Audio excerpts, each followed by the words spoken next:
Scoring, defending, winning. None of it has been easy for Syracuse men's basketball this season. But could a trip to the West Coast change things up for the Orange? After Wednesday, not so much. Syracuse fell to Stanford and continues its 3-game losing skid. But the California trip isn't done just yet. SU travels up to Berkeley to face the Golden Bears, but can the Orange get the momentum on their side as they take on one of the best home teams in the conference? It's time to dive right in. Cuse Countdown starts right now.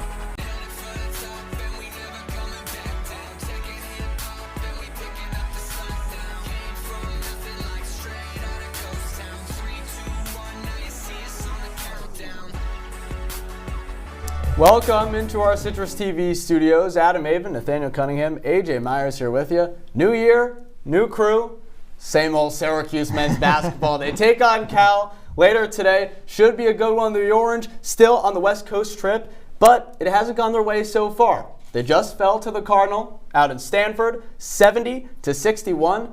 AJ, that game started off really bad. Ultimately, they only lost by 9 points, but I mean, also, Nate, you were on the postgame coverage for that one as well. So what stuck with you guys since that game? Well, it's really simple what stuck with me.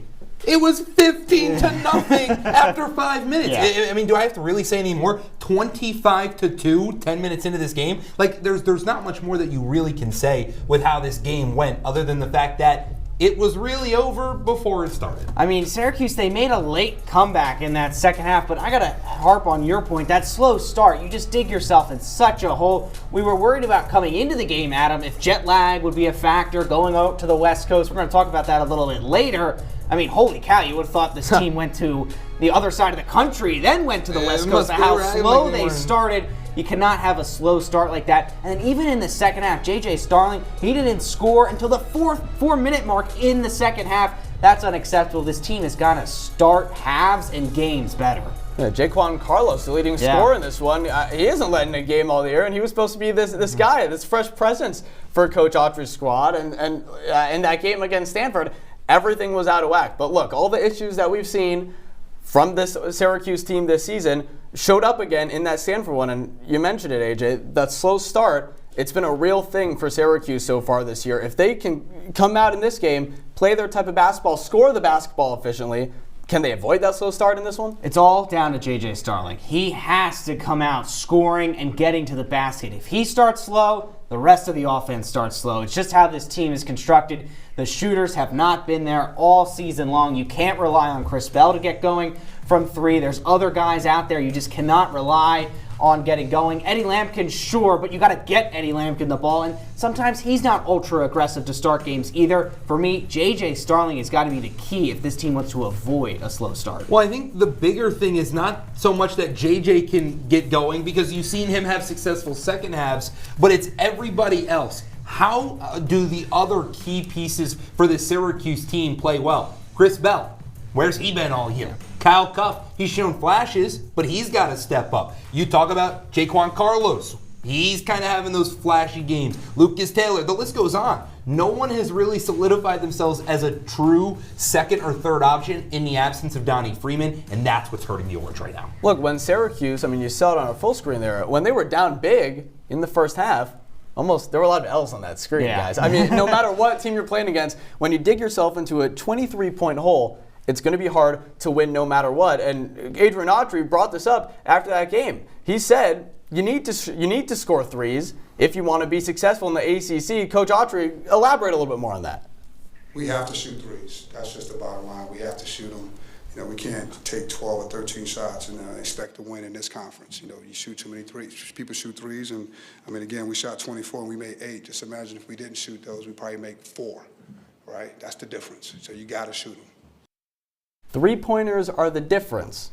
You can't score the basketball, you're not going to win games. They shot 32 three-point attempts in their loss to Pitt. They knocked down 11. 19 in this one against Stanford, only knocked down 6. And 8. Will they be able to fix this three-point shooting? Because even their coach says, take the shots, but you got to make them. Well, I think it's not so much that they'll be able to fix it. It's because they don't have an offense. There's no motion with this team. There's no active trying to get to the paint. A lot of times you'll see the ball get kicked down to Eddie Lampkin in the post, and then he's looking for the open shooter on the outside. There's no attempt to try to create some sort of action, especially around the free throw line. And this is a team that has the pieces to be able to cause movement in that middle area. They're just not doing it. So I think the byproduct is that this team's taking threes because they can't get inside. If they can find a way to get inside, it'll work out. I think another important thing is if you would have told Adrian Autry at this point now, at the start of the season, that midway through ACC play, Chris Bell will be coming off the bench, I think he would have fell over. That was not in the cards.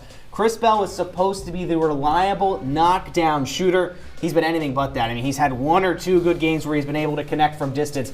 Outside of that, it hasn't been there. Elijah Moore, he's been inconsistent, but he's just a freshman. You can't rely on him to be the reliable three-point shooter.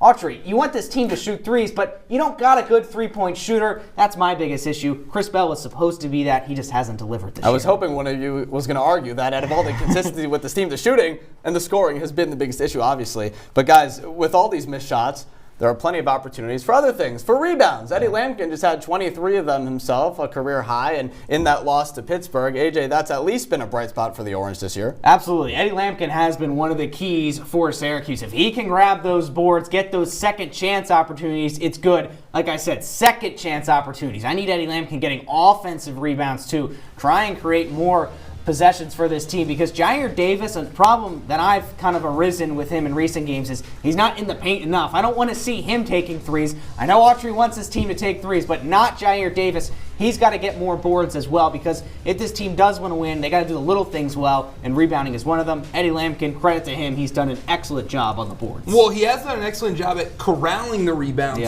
but not a good job at putting them back up. Sure. In that Pittsburgh game, Syracuse, I believe it was out-rebounded Pittsburgh by 10 double digits, and they had less than that in second chance points. This team is failing when they get the second chance opportunities to put the ball back up, where their opponents are capitalizing when they get those chances. If you get second chance points, you win games.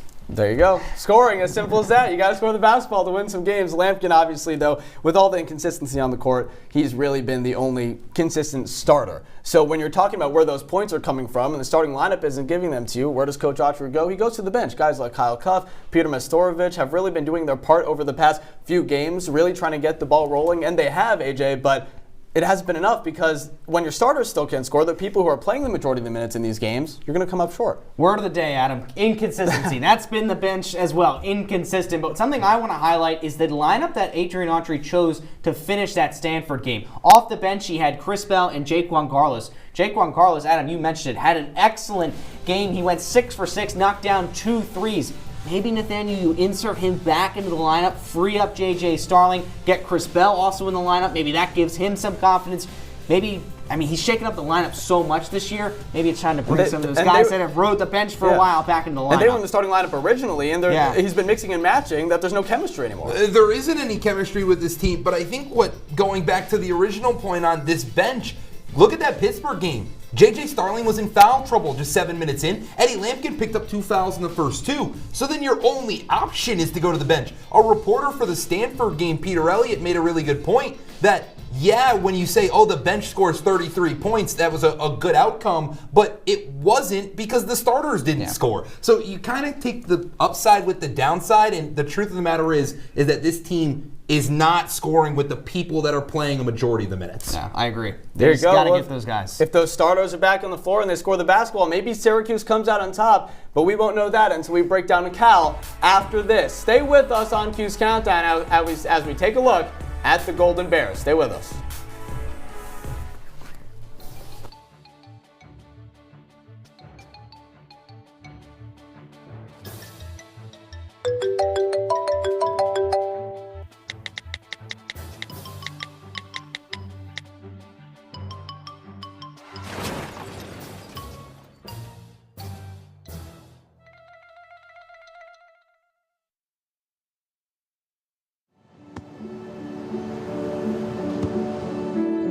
I don't remember how it started.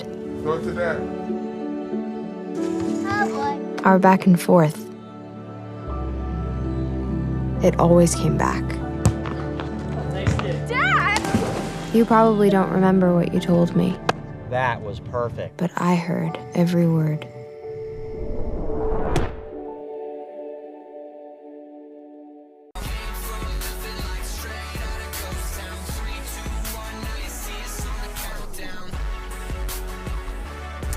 Welcome back into our Citrus TV studios. Adam, Avin, Nathaniel, Cunningham, AJ Myers here with you, breaking down Syracuse men's basketball game against Cal, and that's exactly what we're going to do right now. Just minutes before Syracuse and Stanford played on Wednesday, Cal's 3-game winning streak came to an end when they fell to SMU, also a newcomer in the ACC. Guys, that one also started a little bit slow for Cal. Funny enough, despite them having one of the best home records in the ACC on the road, it's quite the complete opposite, and those slow starts affected them in this one, Nate. Yeah, this Cal team just really couldn't find any sort of offensive momentum early on. And a large part of that was due to the fact that the ACC's third leading scorer, Andre Stojakovic, wasn't playing. And that's really been the key factor for Cal the last couple of games, is the fact that they haven't had their key guy to be in there. And then you add on the fact that Mady Sissoko wasn't also in there, the starting center who started all 20 games that he's played in so far. So it's just tough when you're missing your two key pieces to try to go on the road and get a win.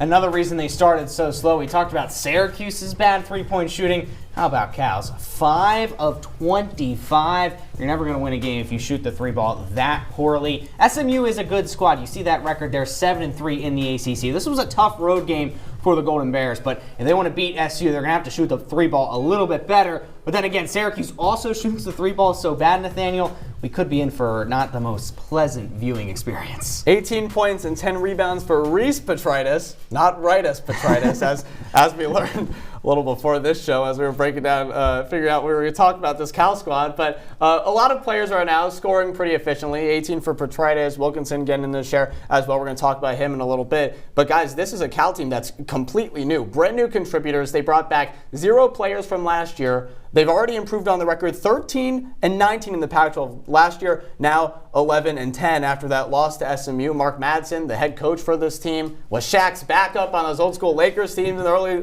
2000s. He knows what it's like to win championships, to be physical down low.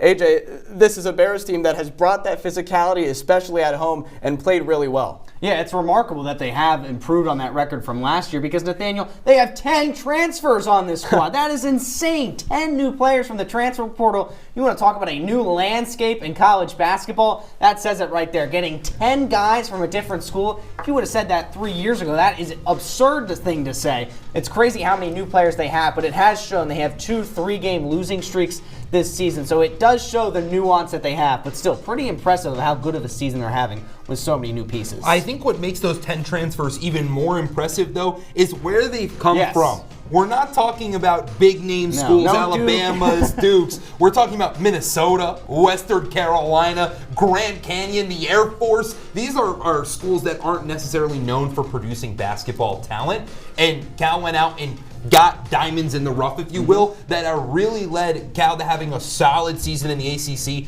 and really making their mark in the first year in the conference. I mean, you can look at Syracuse as an example, too. I mean, you lose a guy like Judah Mintz, and you can say what you want about him as a player, but they won 20 games last year because he still could score the basketball, and Cal loses those guys, and they replace them pretty quickly with some freshmen as well. Andre Stojakovic comes in. He was been dealing with an injury for a little bit. We'll see if he's played today. Unlikely, though. But stepping up in his place, Jeremiah Wilkinson, true freshman, has been balling out over the past few games, really stepped up big. Nate, what do we expect from him in this one? I mean, how is Syracuse able to stop him? Well, I think Syracuse is going to have a really good idea on the game plan on Wilkinson, and the reason is because they have their own version in J.J. Starling. These two players are so similar in how they play. They're a little bit undersized for your standard point guard, but they're slashers. They're going to cut to the rim. And I think what's really impressive for Wilkinson is the fact that the other day he went 1 for 10 from beyond the arc.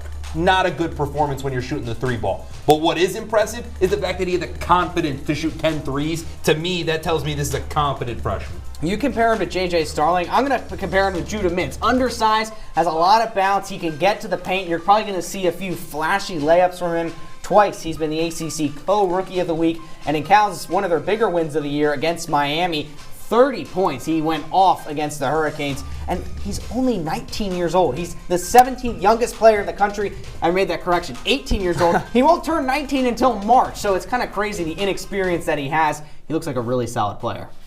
He does, but he can't do it alone. The supporting cast has obviously been helping him out. I mean, whether you're a true freshman or not, sometimes the stage can get a little too bright. Likely for Wilkinson, it hasn't yet, although 1 for 10 from 3 in the last one. You don't want to see that, but you can't ignore the games where he has been shooting light out. Either way, AJ, a lot of those other players, while Stojakovic has been out, has been helping Wilkinson along the way. Yeah, and one thing Cal does have to their advantage, the depth in defending. A lot of their role players are good defenders. I look at DJ Campbell. He has 6 games with multiple steals this season. That's really impressive. Syracuse is going to have to be watchful because when guys come off the bench or the guys in the starting lineup, a lot of them are really good defenders. You want to talk about the defense? How about Petraitis? Yep. He's top 20 in the ACC Double-double in in his last steals. 18 points, 10 rebounds last time out. You also talk about Blackshear Jr. He scores 10 plus a night. And then obviously Sissoko, who was out with concussion protocol against SMU, could be back in action against Syracuse, and that could be crucial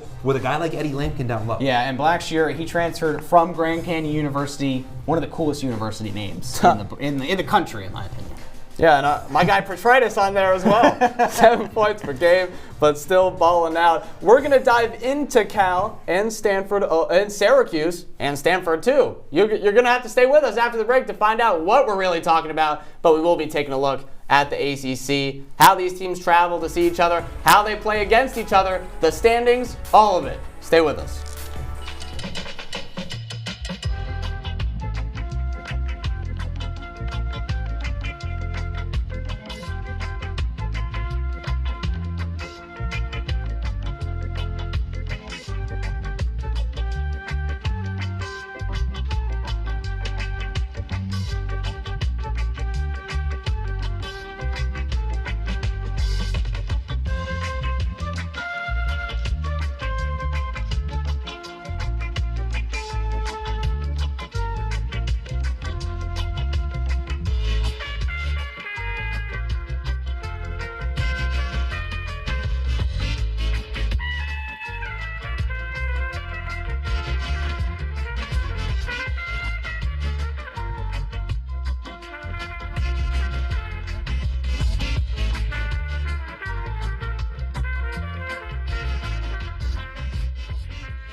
Welcome back into our Citrus TV studios. Adam Avin, Nathaniel Cunningham, AJ Myers breaking down everything Syracuse men's basketball as they take on Cal over on the West Coast. And guys, like we've been talking about a little bit, these are two teams that haven't been playing each other much. And Syracuse, a lot of new teams on the schedule, a lot of travel right now, and they're going everywhere all around the country. Let's take a look at the upcoming schedule for the Orange real quick.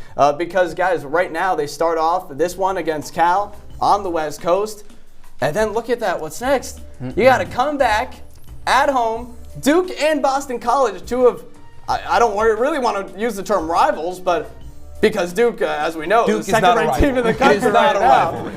But two premier ACC programs that Syracuse faces year in and year out. Miami there, and then SMU, another team that we've been talking about a little bit. They also face SMU later this year as well. Nate, what do you think about the schedule for the Orange? I think this is a really rough stretch for Syracuse when it comes to their schedule, because not only are you on the road at Cal, but then you have a game you're going to lose. Let's be frank, in number 2 Duke. No, Boston College, who's a rivalry, and then you got to travel to Miami.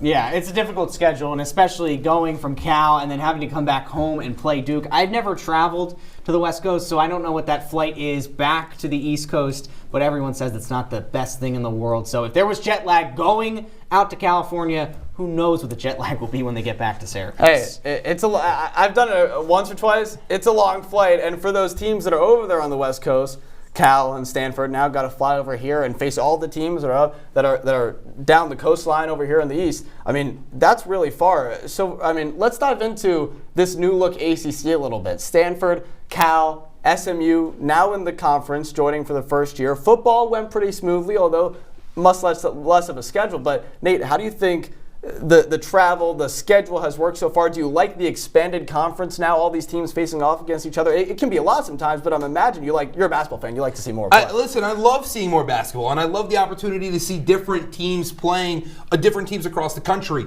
My gripe with this is simple. This Syracuse took on Stanford on Wednesday.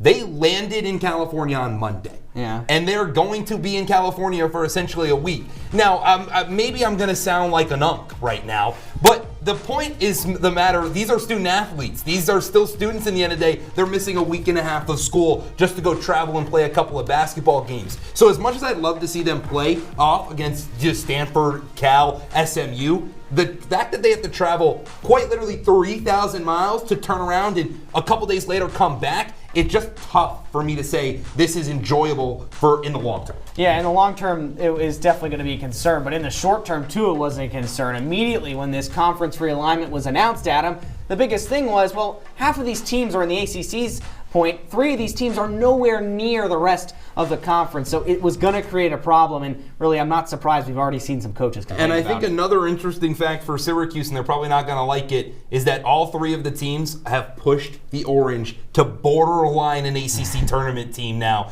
Normally the Orange would at least get to play a game. Bottom Right 3. Now, they're on that fringe of being cut, and that's really critical. Right, that's another thing as well. Those teams coming over from the West Coast now, that gives some of the other teams that might be in the middle of the pack, maybe that are trying to rebuild, cause some trouble there. And guys, those teams from the West Coast that come over or travel, not only do they have to continue to fly back and forth, but we were talking about Cal's schedule a little bit, road schedule a little bit earlier. They don't have a good road schedule, but when they're home, they play pretty good, and that jet lag can be a real thing. UCLA's coach, Mick Cronin, whose team recently just joined the Big Ten, is in a similar spot to a lot of those West Coast coaches from the ACC. Take a listen to what Coach Cronin said. We have to go back 4 times. Oh, the Big Ten teams get to come to Los Angeles where it's 70 degrees 1 time a year. They don't even have to switch hotels. We're 12 miles apart. Are you kidding me? Meanwhile, we've seen the Eiffel Tower, or we've seen the Statue of Liberty twice in the last 3 weeks while we were landing. We also saw downtown. We also saw the Capitol building. I mean, are you kidding me? I mean, you can't possibly. And we still got to go back, and then we got to go back for the Big Ten tournament.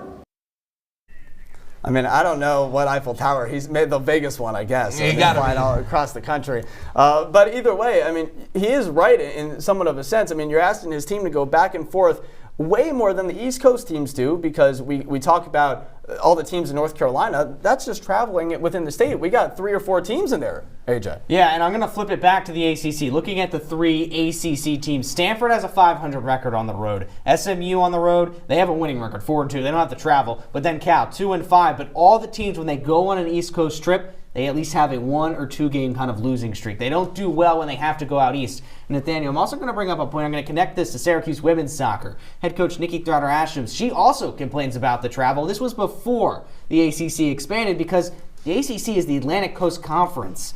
And the teams that are in the ACC, most of them are in North Carolina, South Carolina. They don't really have to travel. Duke, North Carolina, Wake Forest, NC State barely have to do any traveling. Syracuse already had to do a lot of traveling. Now you pile on top these West Coast trips, it's even more traveling. It's not ideal, especially for student athletes. And you want to go talk and bring it back to the ACC perspective. Duke is the number 2 team in the nation. They have traveled just over 7,000 miles this year alone. Syracuse has nearly tripled that. So to have a team that's going out there and spending so much time, that's really spending time traveling, it's just kind of a little unfair to not have some organized action between all the teams. Well, look, obviously the ACC wanted to bring in these other teams. ACC Commissioner Jim Phillips also talked about the travel and how good it is for the conference. So I feel very good about it, but we'll learn a lot. I'm sure it won't be perfect for every school in every particular week, but you're juggling that with our partner in ESPN and the ACC network to make sure that, again, we could create incredible content and terrific games. And so I feel very good about the work that was put in. All right, Jim Phillips obviously acknowledging that it's going to be a trial run in this first year or 2, but ultimately it is good for the conference to have these teams play each other. Let's take a look at the full screen that we got with all the travel miles from the teams in the ACC this year and who's at the top. It's Cal, it's Stanford, it's SMU, because they legitimately have to travel farther than any other program. And then who's there at 5? It's Syracuse, who's all the way out there in the Northeast, AJ. Yeah, and look at the bottom. It's Duke, North Carolina, NC State. Barely have to do any traveling at all. And the reason Jim Phillips doesn't have a problem with this is because 3 more teams means a lot more money. It's a money standpoint. Unfortunately, that's kind of where college athletics is these days. It's all about the money. you expand, you bring in more teams, you bring in more cash. And again, with all those squads at the bottom half of that list, they only are going to have to go out to California really once a year because they can do what Syracuse is doing this season, and that's just hit both squads in 1 week, and then you come home and you just kind of forget about it. And that's what a lot of the ACC squads are going to do. So it's a little unfortunate that those North Carolina teams that are already so good get a little bit of extra benefit. Right, well, Syracuse not done on the West Coast just yet before they come home to take on Duke of all teams. They still have to face off Cal. You're going to hear from our guys, our predictions. If Syracuse is going to get it done, stay with us after the break.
Welcome back into our CitrusTV studios. Over at the wall, Adam, Avin, Nathaniel, Cunningham, AJ Myers here breaking down Syracuse men's basketball as they take on Cal over on the West Coast. And guys, we got to dive right back into this game. We were talking about the travel, a little bit of that jet lag hopefully is out the window now. Nate, if Syracuse can get this one done, how are they going to do it? Well, it's really simple. Syracuse has just got to play their type of basketball, AJ. This is a winnable game against a Cal team that's really beaten down, disheveled, and a team that allows the second highest field goal percentage while also being worst in their own field goal percentage. This squad just isn't able to have a ton of success themselves. Syracuse can pick up this game. Syracuse, it's simple. They got to get out to a fast start. Cannot go down 17-0 in the first half. That's unacceptable for Adrian Autry's group. Get J.J. Starling involved. Get the ball down low to Eddie Lampkin and try and get out to a fast start because, as we alluded to all show, they not too good trailing. Against Notre Dame, that was their only comeback of the year. They got to get out to a quick start.